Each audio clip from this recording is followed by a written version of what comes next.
அன்பே சிவம் மனமே குரு என்றுணர்த்திய குருவே போற்றி. சத்தும் சித்தும் எதுவென்று உணர்த்திய குருவே போற்றி.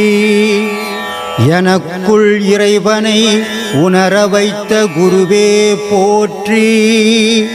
நித்திய ஆனந்தமான நித்யானந்த குருவே போற்றி. வணங்கணும்னு சொன்னா அவரை மனசுல நினைச்சு வணங்கும் போது எல்லாரும் கடவுள் மட்டுமே இல்லை, இறைவனை கும்பிடும் போது இயற்கை என்ன பண்ணுமா, மடிதற்று தான் முந்துறோம்னாங்க.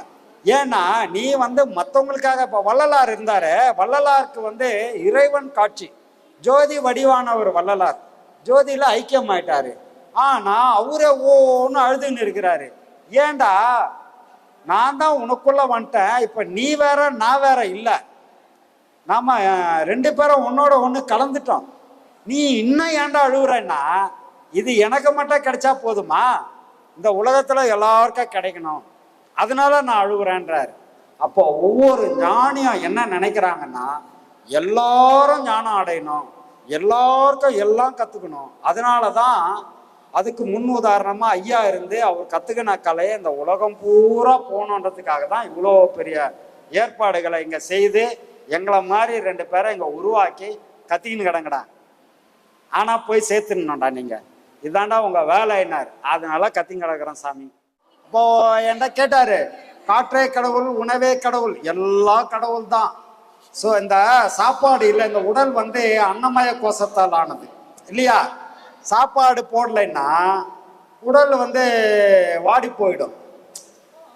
அதனாலதான் சத்திய தர்மசாலை கட்டி 24 மணி நேரமும் பசின்னு யாரும் சொல்லக்கூடாது, சோறு போடுறான்ட்டார் வள்ளலார். அவர் அன்னைக்கு ஏற்றி வச்ச விலைக்கு இன்னைய வரைக்கும் அந்த நெருப்பு அணையாம எரிஞ்சுக்கிட்டு இருக்குது. அப்போ ஏன் அதை அவ்வளோ முக்கியத்துவம் கொடுத்து பண்ணாங்கன்னா, எந்த கடவுளே பேசினா கூட பசி நேரத்துல போயா போயான்ருவான். கடவுள் அது கிடவுல பசி உயிரை போய்ங்குது, வந்துட்டாடுறா கடவுளை கிடவுளுன்னு, கிளம்பு காத்து வரட்டான்ருவான். அதனால முதல்ல சோறு போட்டுட்டு அப்புறம் அவங்ககிட்ட சொல்றேன், எப்பா கடவுள் வந்திருக்கிறேன்ப்பா, நான் வாசாமி எப்போ வந்த நல்லா இருக்கிறியான்னு கேட்பான். அப்பதான் அவனுக்கு காது கேட்கும். அதனால பசி நேரத்துல தயவு செய்து என்னை பேச விட்டுறாதீங்க, எல்லாம் என்னை திட்டு வாங்க வச்சிடாதீங்க. தெரியறதுக்கு முன்னாடி அது ரொம்ப மும்முரமா இருந்தோம்.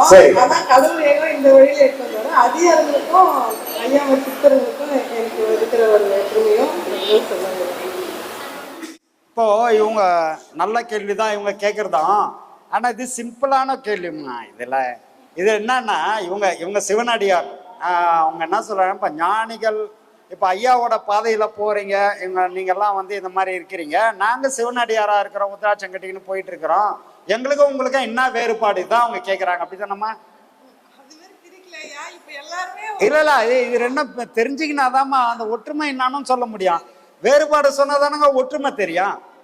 வெயில்ல போனாதானே நிழலோட அருமை தெரியும் இல்லையா? வெயிலே போகாம நீ என்னதான் ஏசி போட்டுக்கிட்டு இருந்தாலும் கூட வெயிலோட அருமை, இது நிழலோட அருமை வெயில்ல போனாதான் புரியும். அதனால வேறுபாடு சொன்னாதான் ஒற்றுமை என்னான்னு புரியும். சரிங்களா? அப்போ அந்த வகையில இவங்க கேட்ட கேள்வி நல்ல கேள்விதான். சிவனடியார்னால இவங்க ஒரு குரூப் வச்சுக்கிட்டு 24 மணி நேரமும் இவங்களுக்கு இதே சிந்தனையில தான் இருப்பாங்க. என்ன காரணம்னா, வீடு கடமைகள் எல்லாம் முடிச்சுட்டு அடுத்து என்னான்னு பார்ப்பாங்க. அடுத்து என்னன்னா யாரோ ஃபோன் பண்ணுவாங்க, இந்த கோயிலுக்கு போயிடணுமா, சுண்ணாம்பு அடிக்கணும், அந்த கோயிலில் ஒற்றை அடிக்கணும், கொஞ்சம் பூசு வேலைங்கள்லாம் இருக்கு. அப்போ இவங்க என்ன பண்ணாங்க, ஒரு 20 பேர் கும்பலாக சேர்ந்து என்னைக்குன்னு டேட் ஃபிக்ஸ் பண்ணி உங்களுக்கு எல்லாம் மெசேஜ் பண்ணுவாங்க. ஃபோனில் மெசேஜ் பார்த்துட்டு கரெக்டாக அந்த இடத்துக்கு ரீச் ஆகிடுவாங்க. இவங்க கை காசே 1000-500 கூட செலவு பண்ணி அந்த கோயில் பாழடைஞ்ச கோவிலுக்கெல்லாம் சுண்ணாம்பு அடிச்சு, ஆனா சிவன் கோயிலுக்கு மட்டும்தான் செய்வாங்க. எங்க ஊர் புள்ளியார் கோயில் இப்படி ஆயிடுச்சுமான்னா மேல ஒரு கல்லை தூக்கி போடுன்றுவாங்க. அதுக்கெல்லாம் பண்ண மாட்டாங்க. சிவன் கோயிலா ஊந்தச்சின்னு செய்வாங்க. ஒண்ணு அவங்க கை காசு போட்டும் செய்வாங்க. இந்த மாதிரி விஷயத்துல என்ன அவங்களுக்கு அவ்வளோ இது என்னன்னா, உழவார பணின்னு சொல்லுவாங்க. அதை இதுக்கு இவங்களுக்கெல்லாம் தலைமையில இருந்தது யாருன்னு சொன்னா அப்பர். அப்பர் வந்து உழவார பணியில தான். அவர் தான் சொன்னாரு, என் கடன் பணி செய்து கிடப்பதேன்னாரு. அவரு உழவார பணி செய்யறதுல அவர் தான் இவங்களுக்கு தலைவர், வழிகாட்டி அப்படி சொல்லலாம். அப்படிதானம்மா? அப்பர் பெருமான் தான் இவங்களுக்கு எல்லாம். அப்போ அவர் என்ன, ஒவ்வொரு கோயிலா போய் ஒவ்வொரு திருத்தலங்கள்லயும் அவர் பாடல்களை பாடிட்டு அந்த கோயிலை சுத்தப்படுத்திட்டு அங்க இருக்கிற புல்லு பூண்டெல்லாம் செதுக்கி இந்த தோல் மேலேயே ஒரு இதை ஒன்று வச்சுன்னு போவார். செதுக்கு பாறைன்னு சொல்லுவாங்க. அதுக்கு என்னம்மா பேரு? தோல் மேலே வச்சுன்னு போவாங்க. புல்லெல்லாம் செதுக்கிட்டு இருப்பாங்க, தொலரு. அது தோல் மேலேயே வச்சுக்கிட்டு இருப்பார். அவருக்கு இதுதான் வேலை. அப்போ எல்லா சிவன் கோயில்லையும் போய் இந்த மாதிரி செதுக்கிறது இவங்களோட வேலை. இவங்களுக்கு என்னன்னா, மனசுக்குள்ள இவங்க எல்லாம் வெளியிலேயே பார்க்குறாங்க. வெளியில இருக்கக்கூடிய சிவன் கோயிலை பார்க்குறாங்க, நாங்க உள்ள இருக்கக்கூடிய சிவன் கோயிலை பார்க்குறோம். எங்களுக்கும் வித்தியாசம் என்னன்னா, இவங்க வெளியே பார்க்குறாங்க, நாங்கள் உள்ள பார்க்குறோம். அவ்வளோதான் வித்தியாசம், வேற ஒரு பெரிய வித்தியாசம் கிடையாது. எப்படி நீங்க வெளியே பார்க்குறீங்க அப்படின்னா, வெளியே புல்லு பூண்டெல்லாம் முளைச்சிருக்குது, கோயில் பாழடைஞ்சிருக்குது, அதையெல்லாம் வந்து தூய்மைப்படுத்தி நீங்க சுண்ணாம்பு அடிச்சு அந்த கோயிலுக்கு சில கோயில் சிலைகள் அது இது வாங்கி வச்சு பிரதிஷ்டை பண்ணி நல்லா அந்த கோயில் டெவலப் ஆகிற வரைக்கும் இவங்க அங்கே உழைப்பாங்க. உழைச்சி அதை முடிச்சிட்டோன்னா அப்பா நிம்மதியா அடுத்த கோயில் எங்க இருக்குன்னு போயிடுவாங்க. அடுத்த கோயிலுக்கு இதான் இவங்களுக்கு வேலை. எல்லா கோயிலையும் புதுப்பிக்கிறது. உள்ளம் பெருங்கோயில், ஊனுடம்பு ஆலயம், தெல்ல தெளிந்தார்க்கு ஜீவன் சிவலிங்கம், வள்ளல் பிராணருக்கு வாய் கோபுர வாசல்னு படிச்சிங்களா? அதை நாங்கள் செய்துக்கிட்டு இருக்கிறோம். நீங்கள் வெளியே சுத்தம் பண்ணிக்கிட்டு இருக்கிறீங்க, நாங்கள் உள்ள சுத்தம் பண்ணிக்கிட்டு இருக்கோம். அவ்வளோதாம்மா உங்களுக்கும் எங்களுக்கும் உள்ள வித்தியாசம். சிவலிங்கத்தை நாங்கள் உள்ள வச்சு பார்த்துட்டு இருக்கிறோம், நீங்கள் வெளியே வச்சு டெய்லி தண்ணியை ஊற்றி அபிஷேகம் பண்ணிக்கிட்டு இருக்கிறீங்க. நாங்கள் உள்ள வச்சு டெய்லியும் நெருப்பை கொளுத்து சூடு ஏற்றிக்கின்னு இருக்கிறோம். இதுதான் உங்களுக்கும் எங்களுக்கும் உள்ள வித்தியாசம். இவங்க சரியை முடிச்சதுக்கு அப்புறம் கிரியைக்கு வருவாங்க. அப்புறம் கிரியைக்கு வந்ததுக்கு அப்புறம் தான் ஞானத்துக்கு வர முடியும். இப்போ எலிமெண்டரி ஸ்கூல் முடிக்காம காலேஜுக்கு போயிட முடியாதுல்ல. 1வது 2வது படிக்கணும், எலிமெண்டரி ஸ்கூல் 5வது 6வது முடிச்சுட்டு அப்புறம் ஹைஸ்கூலுக்கு போகணும், +1 +2 படிக்கணும், அதுக்கப்புறம் காலேஜுக்கு போனோம், அதுக்கப்புறம் பல்கலைக்கழகம் யூனிவர்சிட்டிக்கு போகலாம் இல்லையா? அப்போ அது மாதிரி இவங்க ஒரு படிநிலையில இருக்கிறாங்க, அடுத்த படிநிலைக்கு வருவாங்க. அவங்க இதை முடிச்சுட்டு வரணும். அவங்க இப்போ முதல் படியில் இருக்காங்க, அடுத்த படி ஏறி வருவாங்க. கிரியைக்கு வந்ததுக்கு அப்புறம் யோகம் வரணும், யோகம் வந்ததுக்கு அப்புறம் ஞானம் கிடைக்கும். அப்போ நார்மலா கோயிலுக்குள்ள சிவன் கோயிலுக்குள்ள போக சொல்ல பாய்ஸ்லாம் படுத்துட்டு கும்பிடுற மாதிரியும் கேர்ள்ஸ் குனிஞ்சு கும்பிடுற மாதிரியும் அப்படி இருக்கும். நான் என்ன பண்ணேன், இல்ல பாய்ஸ்லாம் இப்படிதான் கும்பிடணும்னு சொல்லி அவரை மாத்திட்டேன், படுத்துட்டு கும்பிடணும். கடைசியில நாங்க 1 வருஷமா கோயிலுக்கே போல. ஆனா ஐயா சொல்றாரு, இது மாதிரி எல்லாருமே குனிஞ்சுதான் கும்பிடணும், கிறிஸ்டியனும் சரி முட்டி போட்டு கும்பிடணும். அதுக்கு என்ன ஐயா விளக்கம்? இப்போ நம்ம கோயிலுக்கு போனோம்னாலே முதல்ல கோயில் உள்ள போன உடனே அங்க இருக்கக்கூடிய கொடிக்கம்பம், பலிபீடம், இதை முதல்ல தலையை வணங்கிடுவாங்க. வணங்குமா? வணங்கலைனாலும் கையெழுத்து அப்படி கும்பிட்டுட்டு போயிட்டே இருப்போம், அடுத்த இடத்த கிராஸ் பண்ணிப்போம் இல்லையா? அப்படி போயிடுவோம். போயிட்டு நேராக போயிட்டு மூலவர் போயிடுறோம், சாமி கும்பிட்டு வந்து ஒரு 3 சுற்று சுற்றிடுறோம்.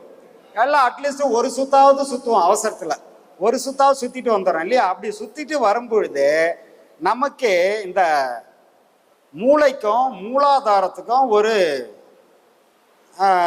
தொடர்பு ஏற்படும். ஏன் அப்படி ஏற்படுதுன்னா, அந்த சுற்றி வந்தாலே 10 சுற்று தொடர்ந்து சுத்தினால கிர்ன்னு வந்துடும்ல.